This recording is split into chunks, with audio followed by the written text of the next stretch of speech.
बाबा साहब ने उंगली दिखाई थी, संसद में घुसो, और मायावती जी संसद से उल्टा भाग रही हैं। ऐसा तो भाई आश्चर्य की बात है। जबकि संसद में जाने के लिए उन्होंने कहा, यहाँ तो इस्तीफा देकर के भाग गई, फिर किस लिए राजनीतिक चल चला रही थी? किस लिए उनका कार्यकर्ता उनके साथ अंधभक्त बना हुआ? किस लिए बूथ कमेटी का निर्माण कर रहा? किस लिए वोट डाल रहा है? जब संसद से नेता ही भाग जाए तो बाबा साहब डॉक्टर अम्बेडकर जो सामाजिक न्याय के हमारे पुरोधाओं ने जो भी शिक्षा दिया उसका बिल्कुल विपरीत किया गया, और उसका ही परिणाम है। अगर आज हमारी भागीदारी खत्म हुई है, हमारा आरक्षण 0 हुआ है और शिक्षा महंगी हुई है, सबसे ज्यादा गुनाहगार यही हैं, असली कातिल यही हैं, क्योंकि ये संसद से भी भागे हैं, सड़क का भी नहीं लड़ रहे हैं, 5 साल सोते रहे हैं, केवल दलित समाज का केवल वोट चाहिए था, नोट चाहिए था, यही करते रहे। गाली देकर तिलक तराजू और तलवार मारो जूते चार, ये भावनात्मक बातें हैं, लोगों को अच्छा लगती और लोग इकट्ठा हो गए। लेकिन क्या इससे आपको नौकरी मिल गई? कोई कानून आपके पक्ष में बन गया? या आपको भागीदारी मिल गई? या आपको शिक्षा मिल गया कि आपकी आपस में भाईचारा बढ़ गया, जातिवाद खत्म हुआ? मिला क्या?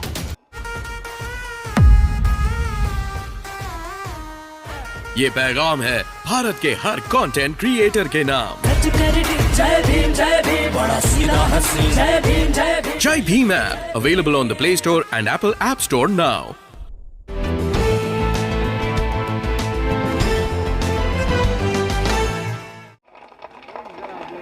पहले सवर्ण समाज को निजीकरण बड़ा अच्छा लगता था, लेकिन आज उन पर बराबर की मार पड़ी हुई है। अगर 1 लाख वैकेंसी निकलती थी, 1 लाख नौकरियां सरकार के द्वारा दी जाती थी, तो लगभग 50,000 सवर्ण के बच्चे भी नौकरी प्राप्त करते थे। अब किसी को नहीं मिल रहा है। आज वो हमारे साथ में भी है, क्योंकि अलग अलग यूनियन, अलग अलग सामाजिक संगठन सब के सब निजीकरण का विरोध कर रहे हैं, और बड़े बड़े दल भी कर रहे हैं, चाहे कांग्रेस हो, समाजवादी पार्टी हो। हाँ, एक पार्टी नहीं कर रही है, वो है बहुजन समाज पार्टी नहीं कर रही। और मुझे लगता है जो बहुजन समाज बनाने चले थे, उन्होंने समाज को जातिवादी बना दिया और समाज टुकड़ों टुकड़ों में बट गया, और उसका ही परिणाम आज है कि किस तरह से मनुवादी शक्तियां देश के अंदर हावी हो गई। हाल में जो चुनाव हुए उत्तर प्रदेश में, जिसको मानवर काशीराम जी ने बनाया था, क्या उस पार्टी को एक ही सीट मिलती अगर वो पार्टी मनुवादी पार्टी को अपना वोट ट्रांसफर न किया होता? क्या इसी दिन के लिए बहुजन समाज, दलित समाज, कर्मचारी, अधिकारी अपने वेतन की कटौती करके, अपने समय का दान दे करके तमाम तरह के पीड़ाओं को, उत्पीड़न को झेलते हुए इस आंदोलन को खड़ा किया था कि यही आंदोलन एक दिन जाएगा जो खत्म कर दे, एक दिन होगा जो खत्म कर देगा। मैं समझता हूं कार्यकर्ताओं का भी दोष रहा है, अंधभक्ति हो गई थी। मैं 20-22 साल से इतना ज्यादा पीड़ा झेला हूं, हमारे साथियों ने पीड़ा झेला है पूरे देश के अंदर। जब हम आरक्षण बचाने की बात करते थे, निजी क्षेत्र में आरक्षण की बात करते थे, जाति निषेध की बात करते थे, तो कहा जाता था कि कांग्रेस का चमचा है, कभी कहा जाता था बीजेपी का चमचा है, और कितने ज्यादा प्रहार हमारे ऊपर हुआ करते थे। लाख समझाने के बावजूद में वो समझे नहीं, और अंधभक्त बने रहे, और उसी अंधभक्ति का परिणाम यह है कि नौकरी खत्म। आज 44 विश्वविद्यालय हैं, एक में भी वाइस चांसलर दलित पिछड़ा नहीं है, मुस्लिम नहीं है। हम भारत के संविधान के वजह से आज हैं। धर्म को मानना न मानना यह व्यक्तिगत अधिकार है, स्वतंत्रता है, लेकिन क्या हमें धर्म ने एमएलए कभी बनाया? क्या एमपी हमें कभी बनाया था? मिनिस्टर बनाया था? मुख्यमंत्री बनाया? डॉक्टर इंजीनियर बनाया था? अगर बनाया हो तो बताइए, बनाया था? नहीं बनाया था। बनाया था? नहीं बनाया था। किसने बनाया? संविधान ने बनाया। हम संविधान को कितना मानते? आज इन्हें संविधान इसलिए बुरा लग रहा है, उसमें अल्पसंख्यक है, ईसाई है, दलित है, महिला है, पिछड़ा है, सबको बराबर का अधिकार दिया गया है। इसीलिए संविधान उनको चुभता है। इसीलिए संविधान को आधा काट चुके हैं और आधा संविधान 2025 में खत्म कर दिया जाएगा। ये संविधान समाप्ति की ओर है। अभी भी कुछ लोग अंधभक्त बने हुए हैं, तो बड़ी जल्दी जग जाए नहीं, वो भी हमारे अधिकारों का, हमारे गर्दन के कत्ल के, वो भी कत्ल में शामिल होंगे। जो तथाकथित अंधभक्त हैं, बहुजनवादी हैं, अंधभक्त हैं, बहुजनवादी हैं, ये भी अपने समाज के गुनाहगार होंगे। ये भी कत्ल करने वाले लोगों के साथ में शामिल किए जाएंगे। आज नहीं तो कल इनका हिसाब आएगा। हम हमेशा लड़ते हैं ईमानदारी से। पार्लियामेंट में गया, प्राइवेट सेक्टर बिल हमने इंट्रोड्यूस किया, प्राइवेट सेक्टर में रिजर्वेशन के लिए, उसका भी माखौल उड़ाया गया। रामलीला मैदान में रैली उस समय 11 दिसंबर 2000 को किया था, जब पूरे देश के कर्मचारी अधिकारी का वजूद खतरे में था, प्रमोशन खतरे में था, सीनियरिटी खत्म हो गई थी, ग्रेस मार्क विड्रॉ कर लिया गया था। और इसी परिसंघ के बैनर के तले 11 दिसंबर 2000 को रामलीला मैदान में रैली करी गई थी। उसके एक सप्ताह पहले पासवान जी की रैली थी और 2 सप्ताह पहले काशीराम जी की रैली थी। और मीडिया ने कंपटीशन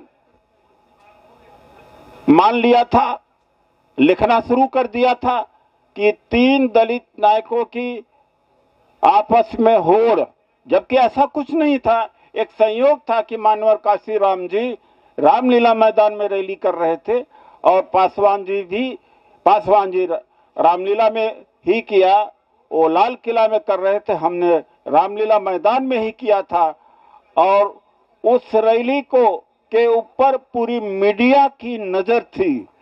और 11 दिसंबर 2000 की रैली काशीराम जी से भी और पासवान जी से भी बड़ी रैली हो गई थी और मीडिया ने इसको लिखा। चूंकि हमारी तो ऐसी बात नहीं थी कि मीडिया में अप्रोच रहा हो, लेकिन मीडिया ने कहा था परिसंघ की रैली सबसे ज्यादा दमदार रही। वो भी अभी वो प्रमाण अभी है हमारे पास। अधिकारों को लेके आते थे, हम मैदान में उतरते थे अधिकारों को लेकर के। ये नहीं कि सत्ता प्राप्त की रैली, ये नहीं कि थूथू रैली, स्वाभिमान रैली, ये भावुक चीजें। अभी भी हमारे लोगों के बीच में कुछ लोग हैं जो नीला पट्टा बांध करके कहीं अत्याचार होता है पहुंच जाते हैं और हो करने लगते। मीडिया भी उनको उछालती है, पहुंच जाए कोई बात नहीं है, जाना भी चाहिए। लेकिन ऐसे लोगों को शक्ति देने का, समर्थन देने का मतलब वही होगा जिस तरह से बहुजन समाज पार्टी को हमने समर्थन दिया था। कोई विजन नहीं है, कोई दृष्टिकोण नहीं है, हु करके पहुंच गए, कोई राजस्थान पहुंच गया, कोई इन शक्तियों को फिर से मत उभरने दीजिए। बाबा साहब डॉक्टर अंबेडकर के रास्ता पर चलने वाली शक्तियों को उभरने दीजिए। हमें हंगामा नहीं चाहिए, हमें चाहिए कि मकसद बदलना चाहिए। वो लोग क्यों नहीं आरक्षण के ऊपर क्यों नहीं जंतर मंतर पर आते हैं? वो क्यों नहीं निजीकरण के खिलाफ में आते हैं? वो क्यों नहीं वाइस चांसलर नहीं है हमारे, उसकी मांग को लेके आते हैं? वो क्यों नहीं आते हैं इस बात को लेकर के कि जब मुख्यमंत्री एक दलित मुख्यमंत्री बनाया गया पंजाब में, उसका समर्थन करना, उसका अभिनंदन वो क्यों नहीं करते हैं? ऐसे लोगों से भी सावधान। ये पॉपुलिज्म पूरे देश के लिए खतरनाक है। ये पूरे देश के लिए पॉपुलिज्म खतरनाक, केवल दलित समाज के लिए ही नहीं। एक कहावत के साथ मैं अपनी बात को समाप्त करूंगा। जंगल का शेर दहाड़ता है। जब सर्कस मास्टर उसको पकड़ के ले आकर के पिंजड़े में बंद कर देता है और भूखा रखता है 10 दिन 15 दिन, उसके बाद में जब रिंग मास्टर उसको मांस का टुकड़ा फेंकता है, वही से धीरे धीरे दुम हिलाने लगता है, वो पालतू हो जाता है। वही हालत इस देश की जनता का है, वही हालत दलितों का भी है कि पहले महंगाई से मारा, कोविड से मारा गया, बेरोजगारी से मारा गया और 5 किलो राशन में खुश हो गया। जिस तरह से एक जंगली शेर पालतू हुआ, उसी तरीके से इस देश की जनता है। सब कुछ छीन लेने के बाद 5 किलो राशन से खुश हो गया। आज कहते दिल्ली में क्या हुआ? एक वाल्मीकि समाज, खास तौर से दलित समाज, किसको वोट दिया था? मैं आम आदमी पार्टी के बारे में कहना चाहता हूं। इन्होंने 8 मेंबर ऑफ पार्लियामेंट बनाए हैं, 3 दिल्ली से बनाए हैं, 5 पंजाब से बनाए हैं। 8 में से क्या एक भी दलित को राज्यसभा का सीट दिया है इन्होंने? डॉक्टर अंबेडकर का चित्र लगा करके दलितों का वोट के ऊपर डाका डाल रहे हैं और हमारे पढ़े लिखे लोग भी उसमें फंस जाते हैं कि अरे भगत सिंह और डॉक्टर अंबेडकर की फोटो है, क्या वाह वाह वाह है। अरे हमें हंगामा नहीं चाहिए, हमें सूरत बदलना है, हमें अधिकार चाहिए। अधिकार क्या ये दे रहे हैं? ये हालत, ये भावनाओं में नहीं जाना चाहिए। मैं भावनाओं की बात कह रहा हूं। जो ये नीला पट्टा लेकर के पहुंच जाते हैं, ये ज्यादा खतरनाक होंगे। हमने कभी ऐसा नहीं किया, मैं भी कर सकता था। क्या डॉक्टर अंबेडकर ने ऐसा कभी किया? बाबा साहब 1943 में जब मिनिस्टर थे, पीडब्ल्यूडी मिनिस्टर थे, पीडब्ल्यूडी के में ठेका दिया, आरक्षण दिया, पीडब्ल्यूडी के ठेके में आरक्षण दिया, नया लेबर लॉज लाए, स्कॉलरशिप दिलाई, विदेश भेजा। उन्होंने कोई हंगामा किया इस तरह से? कोई भावनाओं का शोषण किया, जाति का शोषण किया कि मैं कुम्हारी हूं, तुम्हारी हूं, चमारी हूं? लो उसका रिजल्ट आ गया ना। अपने आप दूसरे जातियों को काट दिया आपने, मर गए सब के सब। और जो ज्यादा भावुक थे वो ज्यादा मर रहे हैं, आज सबसे ज्यादा निशाने पर आ गए हैं। तो चले थे बहुजन बनाने और यहां पर जाति बना दिया। बाबा साहब का जो देश के लिए, केवल दलित समाज के लिए नहीं, देश को जाति विहीन समाज बनाना चाहते थे, एनिहिलेशन ऑफ कास्ट, और हमने जातियों को और मजबूत करने का काम किया। ये बहुजन समाज बनाने का, निर्माण का प्रक्रिया है कि बहुजन समाज को तोड़ा गया। मैं मानता हूं कि बहुजन समाज तुरंत नहीं बनेगा, 10 को लगेगा, लेकिन जातियां तो तोड़ते, सबको मिलाते, सबको भागीदारी देते, एक बड़ा समाज बनाने का कोशिश तो करना चाहिए था। और यहां पर उल्टा तोड़ा गया।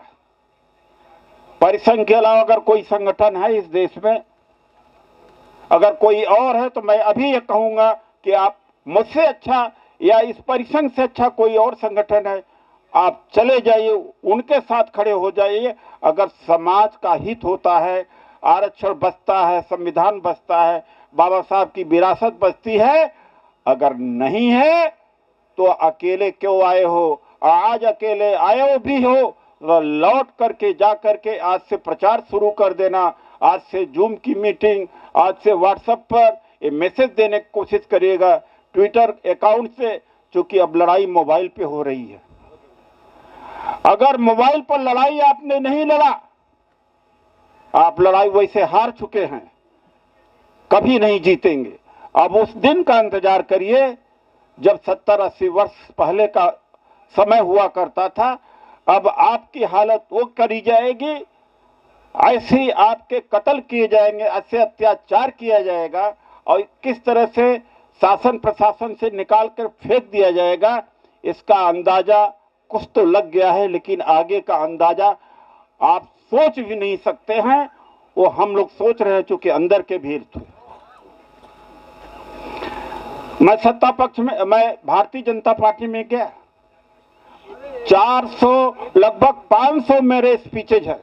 500 में से 400 भाषण ऐसे होंगे जो सत्ता के खिलाफ थे।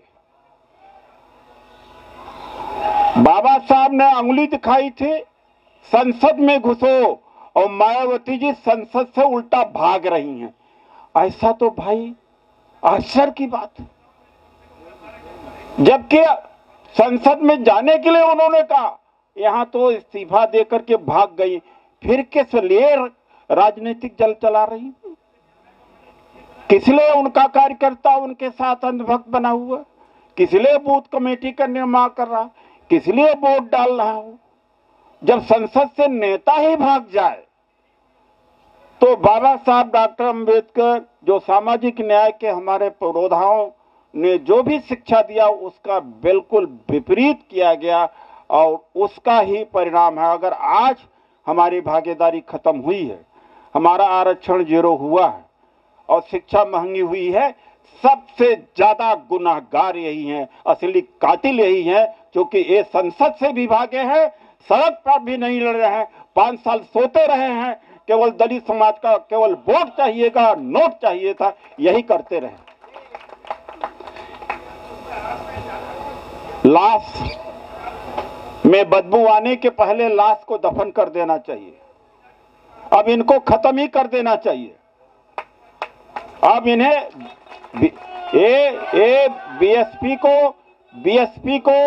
बीएसपी को जितनी जल्दी खत्म करेंगे उतना ही जल्दी हमें कुछ न कुछ मुनाफा ही मिलेगा। इस शक्ति को खड़ा करने से कोई फायदा नहीं। एक फायदा हुआ, कोई जातिवादी भावना से तृप्त हो तो मैं नहीं कह सकता, क्या उसे अपने बेटों से प्रेम नहीं, बेटी से प्रेम नहीं, स्वाभिमान से प्रेम नहीं? अगर जाति प्रेम से अधिकार प्रेम बड़ा है तो मैं नहीं कहता हूं।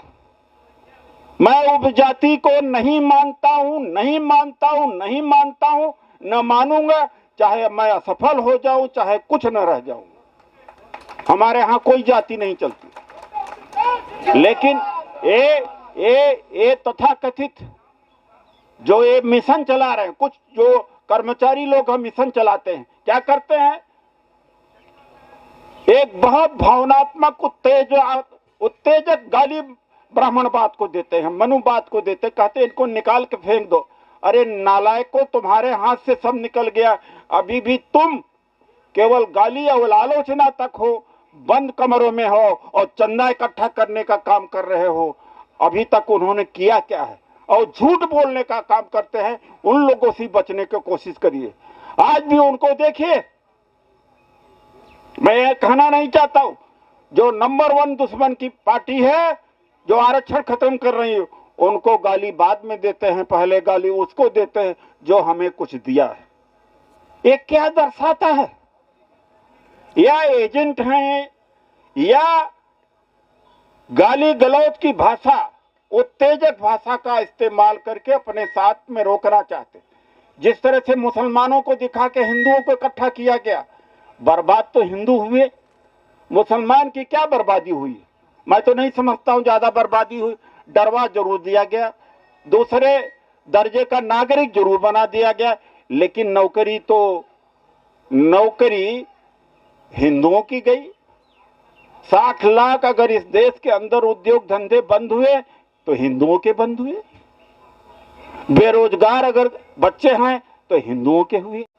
लेकिन मुसलमान को दिखा के हिंदुओं को एक तो कर लिया, लेकिन उसका नुकसान हिंदू समाज को भी उठाना पड़ा। वही हालत कुछ यहां भी है। गाली देकर तिलक तराजू और तलवार मारो जूते चार, ये भावनात्मक बातें हैं, लोगों को अच्छा लगती है और लोग इकट्ठा हो गए। लेकिन क्या इससे आपको नौकरी मिल गई? कोई कानून आपके पक्ष में बन गया? या आपको भागीदारी मिल गई? या आपको शिक्षा मिल गया कि आपकी आपस में भाईचारा बढ़ गया, उपजातिवाद खत्म हुआ? मिला क्या? उसी तरीके से देश को क्या मिला? मुसलमानों के खिलाफ जहर उगल उगल करके एक बड़ी संख्या में लोगों को इकट्ठा किया। आम जनता को क्या मिला? आज ही अखबार में मैंने पढ़ा कि दुनिया में मस्क, बेजोस और वारेन बफेट, बिल गेट्स, सबसे दुनिया में किसी भी खरबपति की तुलना में सबसे ज्यादा पूंजी की वृद्धि भारत के पूंजीपतियों को हुई है। ये मिला है, ये मिला है। तो जनता को नेता इस तरह से फंसाता है। मैं भी फंसा सकता था, अभी भी उस रास्ते कि जहां एक झगड़ा हुआ पहुंच गए, हु करने लगे, जनता आने लगी, फिर हमारे मतलब रुतबा बढ़ने लगा, फिर बार्गेनिंग कर लगे एमएलए एमपी के लिए। इससे समाज को क्या मिलेगा? इसको नौकरी मिलेगी, इससे शिक्षा मिलेगी। तो मैं इसलिए आप लोगों से कहना चाहता हूं कि आज यह कार्यक्रम प्रतीकात्मक तौर से है, पूरे देश में हो रहा है आज, और बड़ा होना चाहिए। मैं सामने जिसको देखता हूं सब नेता ही हैं करीब करीब। मैं समझता हूं कि समाज के अंदर सुस्ती है, निराशा है, वरना जनता भी साथ में आती है, आपकी मुश्किलें भी हैं, लेकिन आप प्रयास करिए। मैंने आपसे कहा कि मोबाइल पर लड़ाई लड़ना सीख जाओ, मोबाइल पर लड़ाई लड़ना सीखो और यही संदेश लेकर के आज जाना, और इस संदेश को पालन जरूर करोगे, क्योंकि दुनिया गई है बदल, लड़ाई लड़ने का तरीका गया है बदल, और इस बदले स्वरूप में आपको अपने को नहीं बदला, आप खत्म हो जाओगे। खत्म हो भी गए। आज सेंट्रल इलेक्ट्रॉनिक्स लिमिटेड के साथी यहाँ पर आए, 2000 करोड़ की कंपनी 200 करोड़ में बेची गई है, और जो खरीदने वाला है उसकी कोई पूंजी नहीं है, 10 करोड़ बैंक के लोन से खरीदा है। आप समझ गए इसका क्या मतलब? LIC बिकने जा रही, सब बिकने जा रहा है। आगे क्या करोगे? आप सारे कर्मचारी अधिकारी हो, लेकिन आपके बच्चे भी होंगे। मान लो आपके बच्चे नहीं तो आपके रिश्तेदारों के बच्चे होंगे, आपके समाज के लोग होंगे। जरा उनका चेहरा देखना, उनका भविष्य देखना।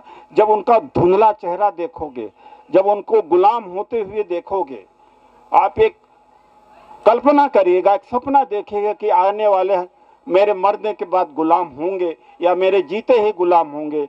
अगर उस सपना भी देखोगे तो हमारी बात और परिसंघ की बात आपको समझ में आ जाएगी। इस वीडियो में कही गई सभी बातें वक्ता की अपनी राय है, जिसकी पुष्टि हम या हमारा चैनल नेशन टाइम नहीं करता।